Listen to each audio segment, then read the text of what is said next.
I gave it to your sister.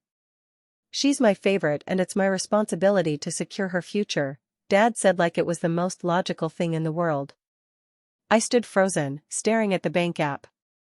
Just 20 minutes earlier, I had opened my Sberbank account to check the balance. $4.6 million. Money I'd worked for, saved for, invested with care, even as my family mocked me for thinking I was better than them. Now it was gone. Transferred just like that and not by accident. He leaned back in the leather armchair like a king who'd handed down a royal decree, completely calm. Don't look so shocked, Holland. You don't even have kids. Your sister has two. This is a family decision. Family decision? I opened my mouth, then closed it. There were no words for what I felt. Rage, betrayal, and something colder than both. Then the doorbell rang. Dad's face strained of color. He looked at me like he suddenly remembered I was far more than just the quiet daughter. I didn't move. He stood up slowly, cautiously. When he opened the door and saw who was standing there, he whispered, "Oh no, not you." The man at the door wore a navy blue suit and held a thin briefcase. His badge gleamed under the porch light. "Mr. Pierce," he asked, calm but firm. "You've been served." My father's hand trembled as he took the envelope. I didn't flinch. I already knew what it was because I had filed it myself hours ago. He tore it open, eyes darting across the page. His mouth twitched as he read aloud in a near whisper. Emergency injunction. Asset freeze. Pending investigation. Unlawful fund transfer. He looked up at me like a child caught with his hand in the cookie jar. He began, but I held up a hand. Don't. Not another word. I tried to reason with him for years. When he excluded me from investments, I stayed silent. When he mocked my solo apartment, I swallowed it. But draining my account to enrich my sister, that crossed a line money couldn't blur. And now it was my turn to move first. Hope she enjoys the future you bought her, I said quietly. Because yours just got very complicated. He sat down hard, the injunction shaking in his hand, and that was just the beginning. By the next morning, my father's accounts were locked. The bank compliance officer confirmed the emergency flag I triggered. He wasn't prepared for that, but I was. Every document he forged, I had a copy. Every withdrawal he made under my name, traced and timestamped. I'd spent years learning how power worked in silence. Law school nights, finance workshops on weekends, my own quiet revenge doctorate while they all laughed. My sister called at 8:13 a.m. Sharp. What did you do? Dad's panicking. The house is under review. His business is frozen. And he said, "You're threatening to sue us." I didn't respond right away. Just let her speak. Cry. Lie. You don't understand, Hole. He was just trying to protect me. We didn't know it was your money, he said. He said you didn't care about family. Family? That word again. I finally spoke. I do care about family. Which is why I'm giving you 1 week to transfer everything back. Every cent.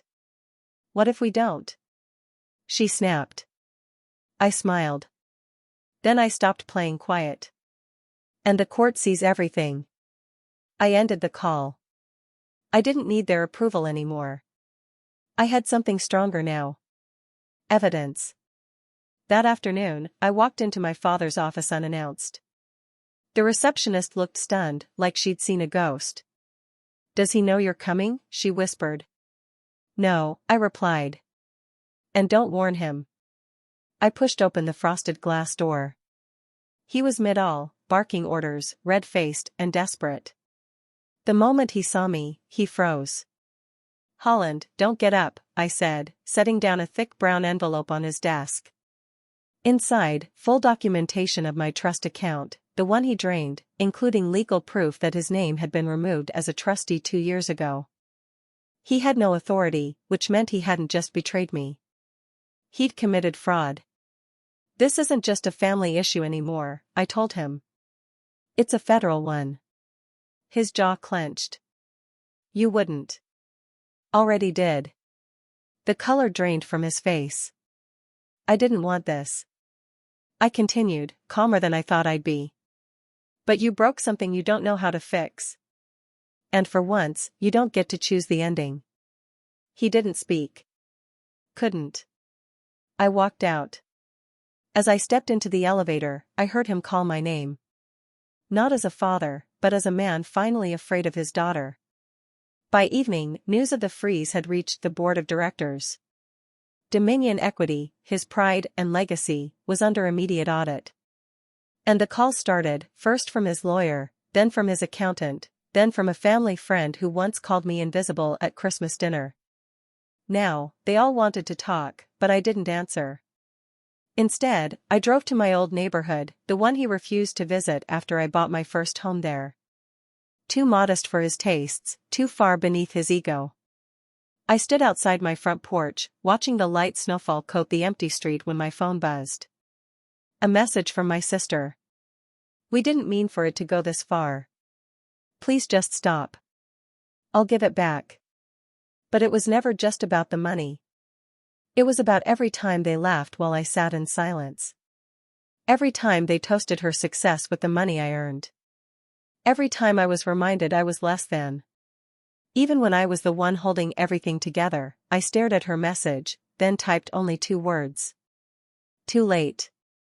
And finally hit send.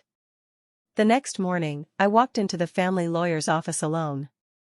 He looked up from a thick folder labeled Pierce Family Trust. You're early, he said.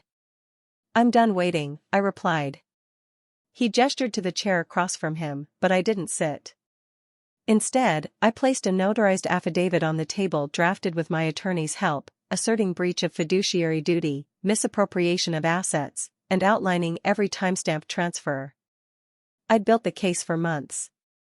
The lawyer skimmed the pages, then removed his glasses. You realize this could dissolve the entire estate. I know, I said quietly. And I'm ready. Outside, I could hear my sister's voice echoing down the hallway. She sounded panicked. When she saw me, she ran forward. Holland, please. Don't do this. It's Dad. He's sick. He made a mistake. I didn't flinch. He made a choice. So, did you? You're destroying everything. I nodded. Sometimes you have to burn the foundation when it's built on lies. She tried to cry. Tried to look small, but for once I didn't fold. Behind her, our father stood, shoulders sunken, lips trembling, and for the first time in his life, he had nothing left to say. By the end of the week, the emergency injunction had been granted. The $4.6 million was frozen. The family trust suspended pending investigation, and my father's power of attorney was formally revoked by the court. I didn't celebrate. I didn't smile. I just sat in my quiet apartment, sipping tea, watching the snow fall through the window like it had that night on my porch. He'd built his empire on manipulation, on loyalty he never earned. He thought fear would keep me quiet. But I didn't use rage. I used records. I used silence. I used the truth. My phone buzzed again. This time it was my aunt, the only one who ever treated me like I mattered. I'm proud of you. Her message read. You didn't just survive them. You dismantled the whole illusion. I sat with those words for a long time. And then I finally exhaled. No more secrets. No more cold family dinners where I pretended their cruelty didn't cut. No more giving while they took. They wanted me to stay invisible. Instead, I took the one thing they feared most, my voice. And with it, I rewrote every rule they thought I'd follow. A week later, I walked into the same banquet hall where they once held my sister's graduation party, the one I wasn't invited to because I never finished anything worth celebrating. But this time, I wasn't there as the forgotten daughter. I was the keynote speaker for a women's leadership gala. When I took the stage, I noticed my mother seated in the back row, pale and trembling. My father wasn't beside her. He was under investigation out on bail, stripped of his financial credentials. My sister was nowhere to be seen. I spoke not about revenge, but about silence, about how we teach daughters to stay quiet, to keep the peace, to shrink, to disappear, and how some of us grow up believing invisibility is survival. I told them how I stopped shrinking. When I finished, the entire room stood, but I didn't look at the applause. I looked at my mother, the woman who once told me I wasn't built for anything big, and I watched her cry. I walked off stage, calm, composed, whole. And in that moment, I realized they didn't break me. They built the woman who did this.